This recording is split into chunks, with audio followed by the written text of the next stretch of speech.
ஒரு யாருக்கும் அடங்காதவரு, ஃபயர் தான், இது வைல்டு ஃபயர் தான், ஓகேவா? அவரு தான் இனிமே அப்படின்ற மாதிரி சீனு ஜப்பானுக்கு உட்ட கொண்டு வந்துட்டு துட்ட கொடுக்காமையாடா ஏமாத்துறீங்க. ஃபர்ஸ்ட் ஃபயரு ஓகே ஃபைட்டு, அந்த ஃபைட்டுக்கே நம்ம கொடுத்த காசு முடிஞ்சு. மீதி 3.5 மணி நேரம் எப்படி உக்காந்துருந்தோம், ஏன் உக்காந்துருந்தோம்னு தெரியாத அளவுக்கு படத்துல ஒவ்வொரு சீனும் ருத்ர தாண்டவம் ஆடி இருக்கிறாரு. ஓகேவா? தாண்டவம்னா தாண்டவம், ருத்ர தாண்டவம் ஆடி இருக்கிறாரு. படம் உண்மையாலுமே அவங்க இதுல வந்து மிகப்பெரிய வேர்ல்டு ரெக்கார்டு தான். ஏன்னா இதே டிசம்பர் 5 அம்மா இன்னைக்கு நினைவு தினம். இந்த அம்மா கிட்ட வந்து 16ல தண்ணி வந்து ரொம்பினப்ப 10 லட்சம் கொடுத்த முதல் கடவுள் அவங்க நாட்டுல இருந்து. நம்ம நாட்டுல எத்தனை கோடி கொடுத்தாலும் அதர் நாட்டுல இருந்து வந்து கொடுக்கணும் இல்லடா. அந்த மனசுக்கே இந்த படம் உத்தரதாண்டம் ஆடி மிகப்பெரிய கலெக்ஷனை அள்ளும். டிஎஸ்பியோட மியூசிக்கு அள்ளும். ரஷ்மிகாவோட ஒரு குடும்ப தலைவிக்கு உண்டான பாங்கு மிகைப்படும். அவங்க தாயா இருக்கிற மாதிரி அம்மா மட்டும் யாருக்கும் வேணாண்டா. ஓகேவா?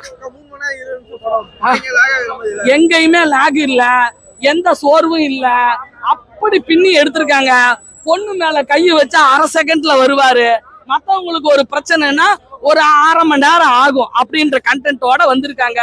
புஷ்பா 2 தெரிக்க விட்டுருக்காரு நம்மளை எல்லாம், அதாவது கெட்டவனை வந்து மெதிக்க விட்டுருக்காரு அப்படின்னு நம்ம சொல்லலாம். பகத் பாசிலிட்டி காலியா போனாலும் கோடாரி ஏந்தி மறுபடியும் கூலியா வருவேண்டா உன்னை தேடி அப்படின்ற மாதிரி பகத் பாசில் சூப்பரா நடிச்சிருக்காரு.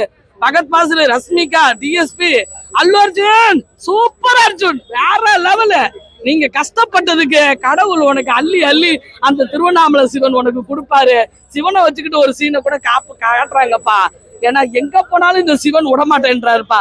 அந்த மாதிரி ருத்ர தாண்டவம் ஆடி இருக்காரு. புஷ்பா 2 வேற லெவல், வேற லெவல், வேற லெவல். நல்லா இருக்கு ப்ரோ படம். ஃபர்ஸ்ட் பார்ட்டோட செகண்ட் பார்ட்ல செம ஃபைட்ஸ் இருக்கு ப்ரோ. செகண்ட் ஹாஃப் கொஞ்சம் லாக் ப்ரோ. எமோஷனலா கொஞ்சம் எடுத்துட்டு வந்திருக்காங்க. ஆனா அந்த எமோஷனலும் நல்லா நடிச்சிருக்காரு அவரு. இதுல ஒரு மாதிரி காமிச்சு லாஸ்ட்ல அவரை சப்புன்னு முடிச்ச மாதிரி காமிச்சிருக்காங்க. பாப்போம்.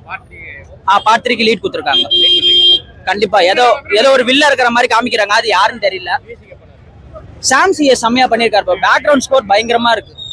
படம் ஓவரால்னா இந்த புஷ்பாதி ரூல்ல படம் ஃபுல்லா ரூல் பண்ணியிருக்காரு நல்லா. எல்லாமே அவங்க கேஸ்ட் ஆக்டிங்கா நல்லா பண்ணியிருக்காங்க. இதுல கொஞ்சம் பிளஸ் என்னன்னா ஃபர்ஸ்ட் பார்ட்ல எமோஷனல் இருக்காது, இதுல கொஞ்சம் எமோஷன் நிறைய இருக்கு. பயங்கரமா இருக்கு ப்ரோ. விஷுவலா ஃபர்ஸ்ட் பார்ட்டோட நல்லா இருக்கு. சாங்ஸ் விஷுவலா பார்க்கும்போது ஒர்க் ஆகுது. மற்றபடி டைலாக்ஸ் எல்லாம் ஓகே தான். மற்றபடி செகண்ட் ஹாஃப் கொஞ்சம் லேக் வருது. அதை கிளைமேக்ஸ்ல மேட்ச் பண்ணிடுறாங்க. ஃபைட் ஆக்ஷன் சீக்வன்ஸ் எல்லாமே நல்லா இருக்கு. எல்லாமே தரமா. பக்கத்துக்கு ரோல் கம்மி தான், ஆனால் நல்லா பண்ணியிருக்காங்க. ஃபேமிலி ஸ்டோரி தான் இது முதல்ல. ஃபேமிலியோட பார்க்கலாம். போர் அடிக்காது. 3 மணி நேரம் நல்லா ஜாலியாக பார்க்கலாம். லாக்லாம் இல்லை, நல்லா பார்க்கலாம். ஃபர்ஸ்ட் பார்ட்டோட பார்ட் 2 நல்லா இருக்கு. நிறைய இருக்கு, எல்லாம் சூப்பராக தான் இருக்கு. அவரும் சூப்பராக நல்லா தான் பண்ணியிருந்தாரு. பாட்டு எல்லாம் நல்லா தான் இருந்தது. எனக்கு 8.5 தரலாம். சூப்பரா இருக்கு.